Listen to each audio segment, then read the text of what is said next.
I am Dr. Karen E. Sutton. I got a PhD from Morgan State University. I wrote my dissertation on my 9 Revolutionary War ancestors. Richard Nickens was a seaman in the State Navy.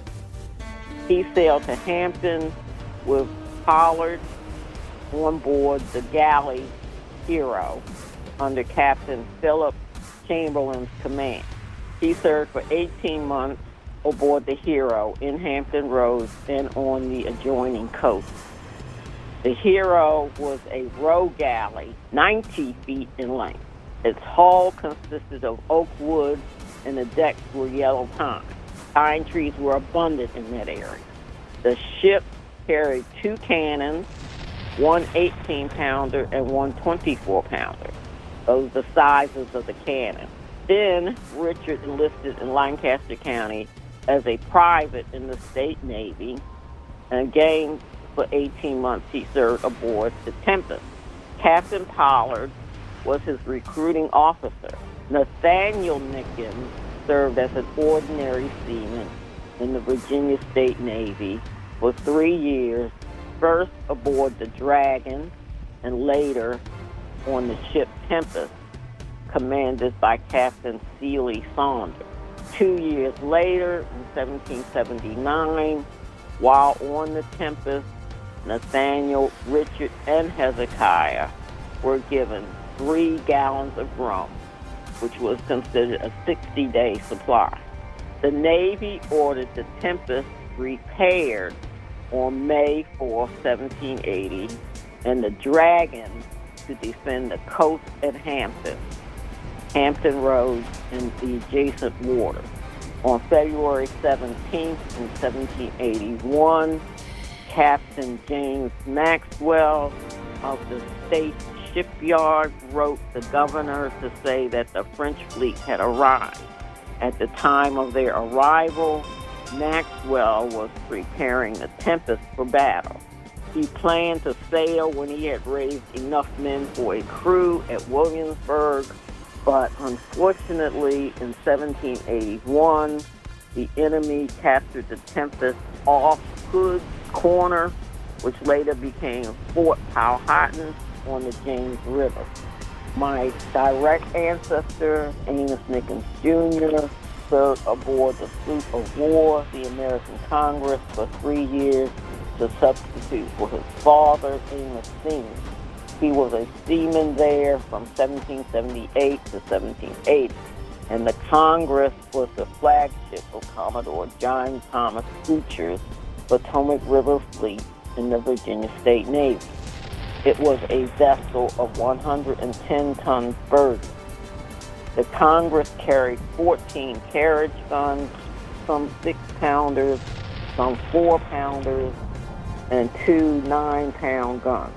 96 sailors and Marines were the ship's complement. William Skinner was captain of the sloop Congress, and Judge John Dudley was a lieutenant on that vessel.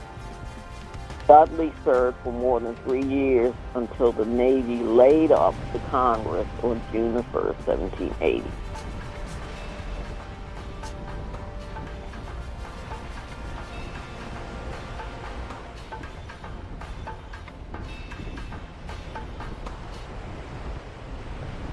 James Nickens surpassed all of his relatives in that he served in the Navy and in the Continental Line.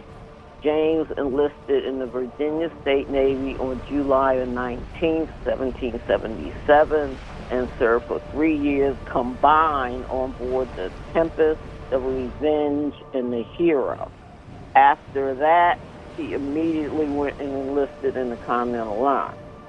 When he was discharged from the Navy, he enlisted in the Continental Army in 1781 at Lancaster Courthouse, and recruitment officers described him as a 17-year-old planter from Lancaster County. They said he had a high, dark complexion and enlisted for the duration of the war as a substitute. James does not say for whom he was substituting, so we don't know that. As a soldier, he served in the artillery as a private, so he actually got to carry a gun. James' regiment was under the command of Colonel Harrison in the Virginia State Line for 3 years. His regiment marched from Lancaster Courthouse to Baron von Steuben's headquarters at Cumberland Courthouse, and officials placed him under Drury, Ragsdale, and Fleming Gaines' command. Gaines' company belonged to Colonel Harrison's regiment of the artillery. James marched with them from Baron von Steuben's headquarters to join General Greene and the Southern Army. During the march, Ragsdale became ill and had to remain behind. Gaines and the other men continued the march and caught up with General Greene before the Battle of Eutaw Springs. James encountered some discrimination during that engagement. His position during the battle was a baggage negro. That was a typical job for black folks. They did not want black people fighting. That was a form of racism or a form of discrimination. A baggage negro would be stationed behind the lines to literally guard the officers' luggage. The rear baggage holding area was behind the American regular. So James Nickens' regular station was behind the American regulars during the Battle of Eutaw Springs. James' job was to make sure that the British did not steal his officers' luggage. Robert Nickens served as a soldier in the infantry. He held the rank of private in the Continental Army. When Robert enlisted in 1781, recruitment officers described him as an 18-year-old planter from Lancaster County. They said he was 5 foot 7 inches in height, of a high dark complexion, and enlisted for 18 months as a substitute.